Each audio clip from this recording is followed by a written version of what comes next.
Hello guys, welcome to my channel SSC knowledge. उम्मीद है कि आप सबका प्रिपरेशन अच्छा चल रहा होगा। जैसे कि पिछले वीडियो में हमने WBPSC assistant engineer previous year question का 40 तक क्वेश्चन सॉल्व कराया था, तो आज हम लोग 41 से सॉल्व कराएंगे। तो शुरू करने से पहले मैं आप सबको रिक्वेस्ट करूंगा कि आप मेरे चैनल से जुड़ने के लिए मेरे चैनल को ज़रूर सब्सक्राइब कीजिए और बेल आइकन को प्रेस कर दीजिए ताकि आपको हर एक वीडियो की नोटिफिकेशन टाइम पे मिलती रहे। तो चलिए वीडियो को स्टार्ट करते हैं।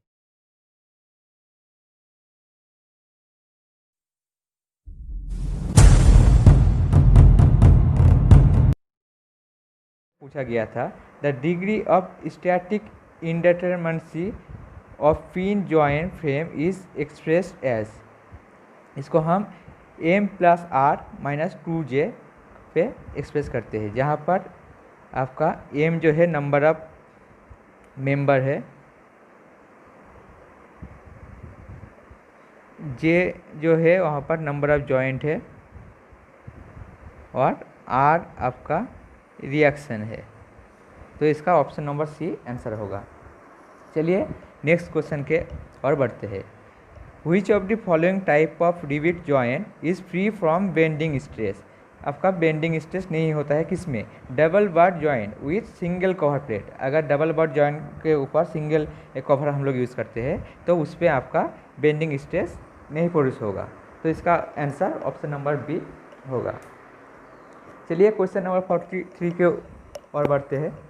The maximum slenderness ratio of A compression member carrying both dead and live load is.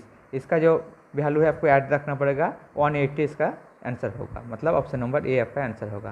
Question number 44 पे चलते हैं। The angle of roof truss with AC seat should not be less than, आपका option number C 30 degree होगा। देखिए यहाँ से आपके पता चल रहा है कि WBPSC ज़्यादातर क्वेश्चन मतलब थ्रोली पूछता है, मतलब आपको वैल्यू याद रखना पड़ेगा।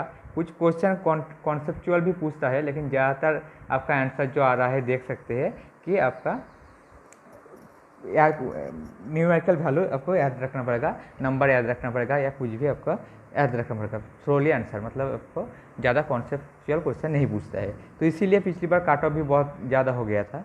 तो इस बार उम्मीद है कि ऐसे ही क्वेश्चन पूछे WBPSC। क्वेश्चन नंबर 45 में हम लोग चलते हैं। In case of timber structure the form factor for solid circular cross section is taken as. तो इसका ऑप्शन आपका आंसर ऑप्शन नंबर डी 1.670 होगा। क्वेश्चन नंबर 46 में चलते हैं। Due to change in price level a revise estimate is prepare if the sanctioned estimate exceed. इसका जो answer होगा ऑप्शन नंबर डी, मतलब 5% अगर जो भी मान लीजिए आपका जो टेंडर आपने जब किया मिला था तब आपका कोई भी प्रोजेक्ट का कॉस्ट 1 लाख था, लेकिन और चलते चलते आपको पता चल गया कि 1 लाख में आपका काम नहीं हो पाएगा, कुछ भी बढ़ गया, जैसे ब्रिक्स का प्राइस बढ़ गया होगा या सीमेंट का प्राइस बढ़ गया होगा, तब आपको और भी ज़्यादा पैसा चाहिए। तो आप तब फिर से रिपोर्ट करते हैं कि रिवाइज एस्टिमेट करते हैं कि जो 1 लाख है उसमें नहीं होगा, और भी ज़्यादा पैसा चाहिए। तो उसके लिए अगर 5% से ज़्यादा कॉस्ट आता है, मतलब मान लीजिए 1,10,000 हो गया, 1,20,000 हो गया, मतलब 5% से ज़्यादा हो गया, मतलब 5,000 से ज़्यादा अगर हो गया यहाँ पर, तो हम लोग तब रिवाइज एस्टिमेट करते हैं 5% के। लेकिन अगर पर्टिकुलर और जैसे आपका सिर्फ अगर कॉलम के लिए या जो फ्रेम वर्क होता है उसका प्राइस अगर बढ़ गया, मतलब पर्टिकुलर कोई वर्क के लिए अगर मतलब प्राइस बढ़ गया, तब हम लोग 10% लेते हैं, तो उसके लिए याद रहेगा 10%। लेकिन टोटल अगर पूरा जो कंस्ट्रक्शन वर्क्स है उसके लिए अगर मतलब 5% कॉस्ट बढ़ता है, तब हम लोग रिवाइज एस्टिमेशन करते हैं।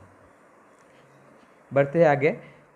47 में कह रहे हैं the timber floor not spanning on the masonry wall but anchored to the walls gives. इसका आंसर आपका बी होगा, both lateral and rotational resistance.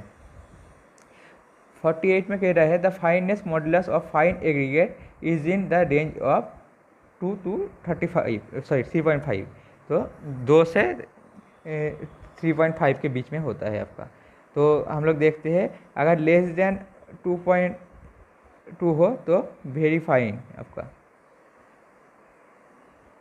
अगर 2.2 से 2.6 होता है तो आपका फाइन कहा जाएगा, और अगर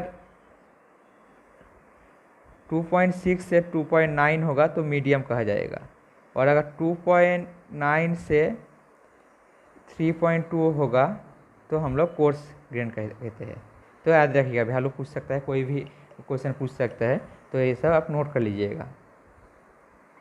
क्वेश्चन नंबर 49 पे चलते हैं।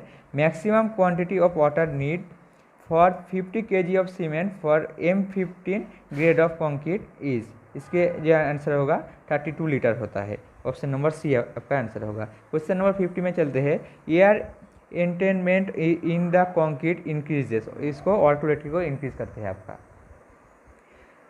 क्वेश्चन नंबर 51 में चलते हैं। For all columns and vertical faces of all structural member the framework is generally removed after आपका 24 से 40 आवर्स, मतलब एक दिन से 2 दिन के अंदर हम लोग निकल सकते हैं फ्रेमवर्क को। और अगर आपका स्लैब कहा जाता है, कुछ मैं कह देता हूँ। अगर आपका यहाँ पर स्लैब कहा जाता जो कि 4.5 मीटर तक है, तब आपके लिए 7 डेज होगा। अगर स्लैब ग्रेटर देन 45 मीटर जो स्पैनिंग जो होगा 4.5 मीटर से ज़्यादा होगा, तब हम 14 डेज तक रखते हैं फ्रेमवर्क को। और अगर बीम और आर्चेस जो हो गया वो अगर आपका 6 मीटर तक है उसका स्पैनिंग, तो हम लोग बीम के लिए आपका 7 डेज रखेंगे, सॉरी बीम के लिए 14 डेज रखेंगे, और आपका जो है आर्चेस के लिए आपका 21 डेज रखेंगे। तो ये सब वैल्यू भी आप याद रखिएगा। चलते हैं 52 के तरफ। The percentage of reinforcement in case of slab when tor steel are use is not less than. तो हम लोग इसके लिए 0.15% यूज़ करेंगे, लेकिन अगर HYSD बार मतलब हाई यील्ड स्ट्रेंथ डिफॉर्मर बार अगर होता तो हम लोग 0.12% यूज़ करेंगे।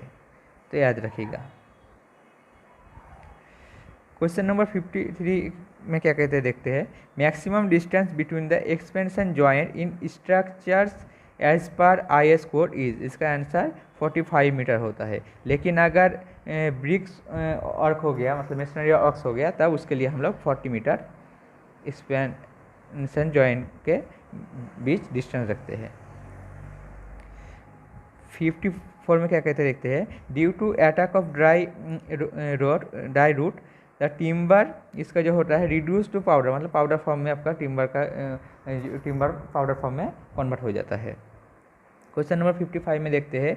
If L is the perimeter of a close traverse, delta D is the closing error in departure, the correction for the departure of a traverse side of length L according to Bowditch rule।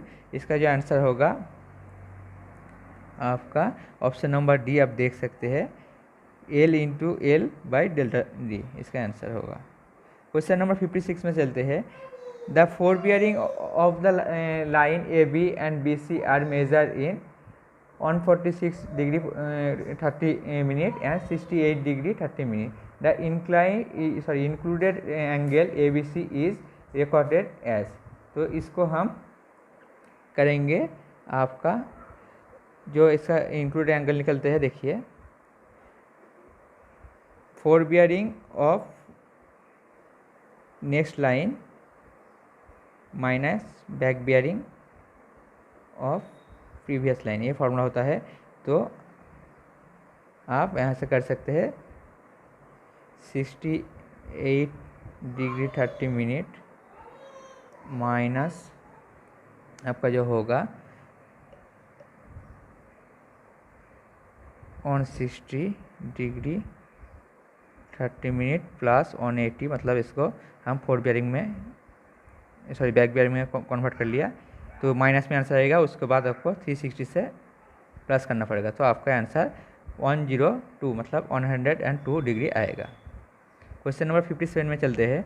The horizontal angle the true meridian and magnetic meridian at a place is called, इसको हम क्या कहते हैं, declination कहते हैं। और question number 58 में चलते हैं। In a chain surveying tie lines are primarily provided to avoid long offset from chain lines, तो ऑप्शन नंबर डी इसका आंसर होगा।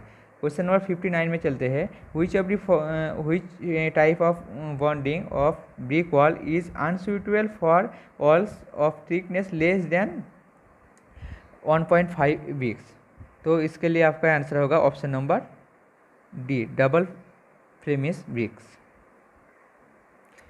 क्वेश्चन नंबर 60 में चलते हैं। Gypsum is added during grinding operation of cement produce to facilitate delay in setting action, मतलब आपका setting time को increase करने के लिए। उसे आपका जो सेटिंग टाइम नॉर्मली कितना होता है, नॉर्मली होता है 30 मिनट, और मतलब इनिशियल सेटिंग टाइम, और फाइनल सेटिंग टाइम आपका 10 आवर्स होता है, तो याद रखिएगा। तो चलिए आज के लिए 60 तक ही रखने दीजिए, नेक्स्ट डे कोशिश करेंगे कि पूरा सॉल्व किया जाएगा, मतलब 40 क्वेश्चन ही मैं सॉल्व करने की कोशिश करूँगा, लेकिन वीडियो अगर ज़्यादा लंबा हो जाता है तो आप लोग के लिए दिक्कत होता है, क्योंकि उतना बड़ा वीडियो आप लोग को करने में अच्छा नहीं लगेगा। तो thank you for watching this video. तो मेरे वीडियोज़ को लाइक कीजिए, शेयर कीजिए एंड चैनल को सब्सक्राइब जरूर कीजिए। Thank you.